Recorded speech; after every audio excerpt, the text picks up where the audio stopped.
Hablemos de la psicología cognitiva, sus instrumentos y sus métodos. La psicología cognitiva ha evolucionado tomando aportes de las ciencias naturales, la filosofía, las ciencias formales, como la lógica matemática, las ciencias del ordenador y la lingüística.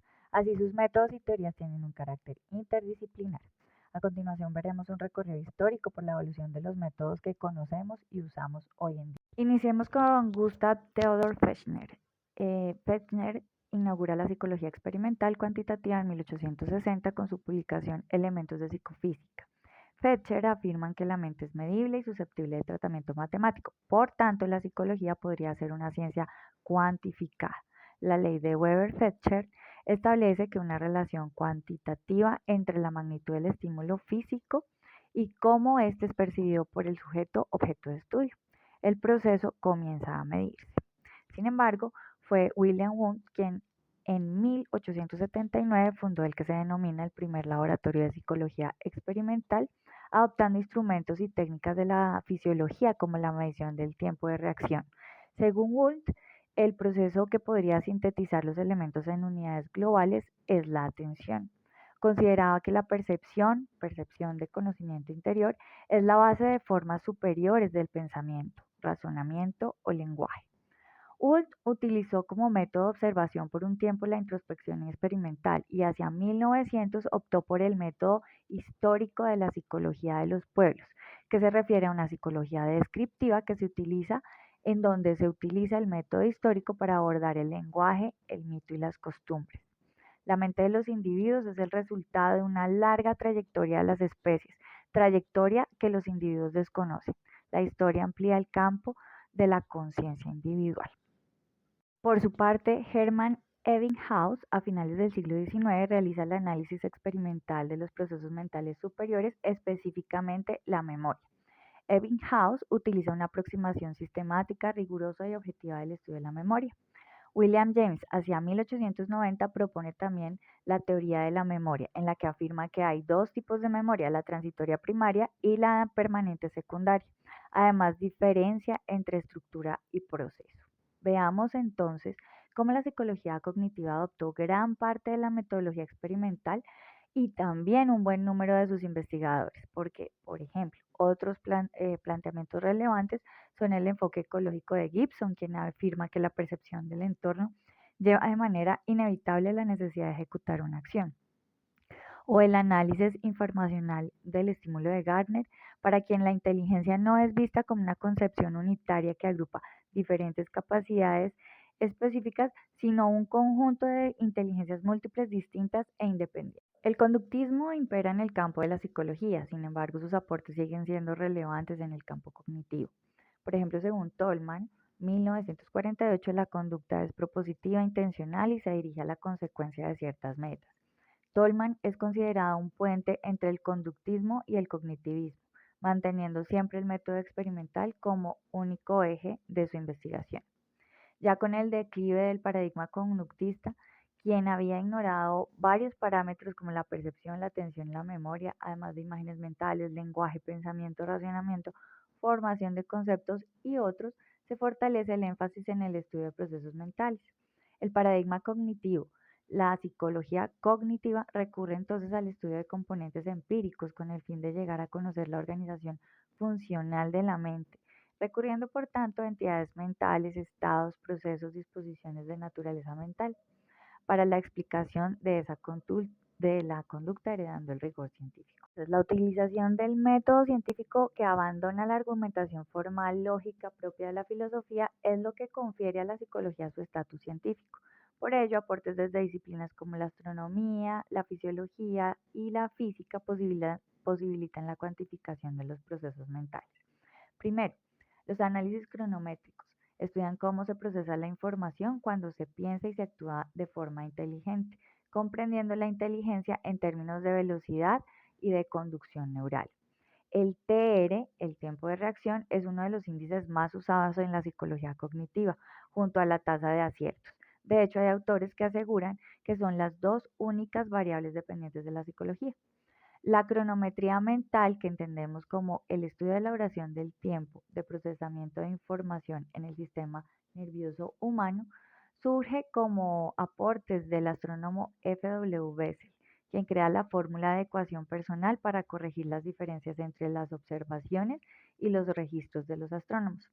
El físico y fisiólogo Hermann von Helmholtz, quien en 1960 midió la velocidad de transmisión del impulso nervioso, también aportó a esta tendencia.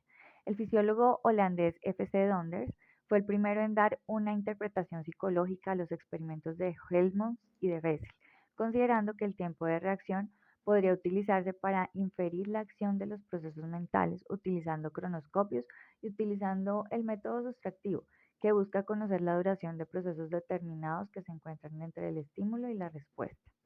Este método fue utilizado por Wundt después de varias críticas al método Donders. Sternberg en 1969 propone también el método de factores aditivos que busca determinar cuántos y cuáles son los estadios de procesamiento que intervienen en la ejecución de una tarea como finalidad del estudio y no como su partida. Como segundo punto, la observación. Puede enmarcarse en este método la introspección y ayuda al registro de hechos observables. Fue el método utilizado por Wundt para acceder a la experiencia individual. La observación conductual se limita a unidades básicas y definitivas de las leyes conductuales. Para el conductismo, además, tiene valor de pista inferencial para teorizar sobre las estructuras, procesos y estados mentales. La habilidad de este método radica en la validez de los autorrelatos para rescatar, pues, datos válidos. Por ejemplo, Jean Piaget desarrolla una gran parte de sus teorías simplemente con la observación de niños en diferentes edades. Como tercer método, revisemos la evaluación sistemática y el abordaje correlacional, que sucede cuando el investigador aplica uno o varios estímulos a un grupo de personas cuyas respuestas son analizadas y sistematizadas. Un ejemplo para ello son los test psicológicos, que son claros ejemplos de este método.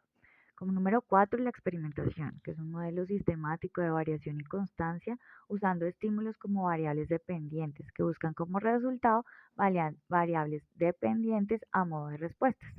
Gustav Fechner fue el introductor del método experimental. Primero formula leyes matemáticas que establecen la relación entre magnitud del estímulo y la intensidad de la sensación psicológica. Como segundo punto, desarrolló un método de medición psicofísica. Estos métodos son precursores de las escalas que usamos en la actualidad. Ebbinghaus, por su parte, aporta estudios experimentales tomando la memoria como objeto de estudio. Como procedimiento usó el aprendizaje serial, en donde los individuos recuerdan estímulos verbales en el orden en el que se les presentaron, y pares asociados en donde se presenta un estímulo para cada respuesta. Sin embargo, sus estudios carecían de desarrollos técnicos. Hacia 1972, las técnicas de aprendizaje verbal ya son sustituidas por técnicas de recuerdo libre y aprendizaje incidental para el estudio de los procesos de codificación. Hoy en día, las líneas de investigación acerca de la memoria se centran en el recuerdo y la comprensión del texto. Quinto punto, tenemos la simulación computacional de teorías, que consiste en diseccionar un proceso cognitivo distinguiendo elementos constituyentes y una dinámica a través del tiempo para codificar las respuestas en un programa y observar los resultados. Por ejemplo, la resolución de conflictos. Como sexto, los experimentos imaginarios. El experimento mental, donde se imagina una situación hipotética para extraer alguna conclusión. ¿Qué pasaría si? Busca explorar las consecuencias derivadas de un hecho hipotético y, por ejemplo, aquí podemos ubicar el test de Turing y la habitación china que aplican este método. Ahora bien, existen diferentes instrumentos para realizar mediciones en el campo cognitivo. Por ejemplo, para medir las emociones existen las medidas de electromiografía para registrar la actividad de los músculos y obtener respuestas de sobresalto y expresión facial, entre otras.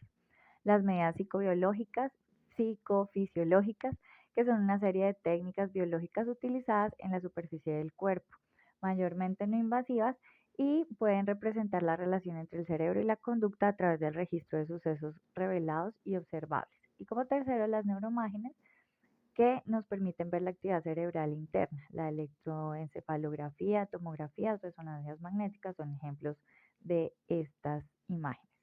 Adicionalmente, existen pruebas para medir el deterioro cognitivo, como la evaluación cognitiva de Montreal, MoCA, que se prueba alrededor de 15 minutos e incluye memorizar una lista corta de palabras, copiar un dibujo de una forma a un objeto y ver imágenes de animales y decir qué animales son. El mini examen del estado mental, MMSE, que toma alrededor de 10 minutos e incluye nombrar la fecha del día, contar hacia atrás, identificar objetos en la vida diaria como un lápiz o un reloj. Y el mini COC que toma unos 3 minutos e incluye recordar una lista de 3 palabras y dibujar un reloj que muestra el tiempo específico.